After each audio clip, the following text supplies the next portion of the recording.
दोस्तों आप लोग देख रहे हैं प्रो वाइन्स 1 मिलियन। तो फिर से एक बार स्वागत है प्रो वाइन्स 1 मिलियन में।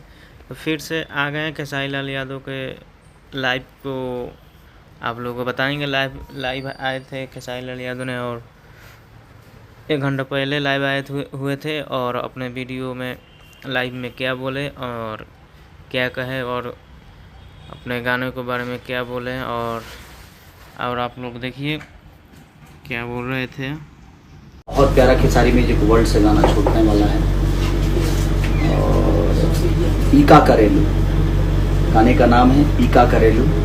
तो आप अपना प्यार और आशीर्वाद, अभी ऑडियो छोड़ेंगे हम और वीडियो बहुत जल्दी उसका आपको मिलेगा।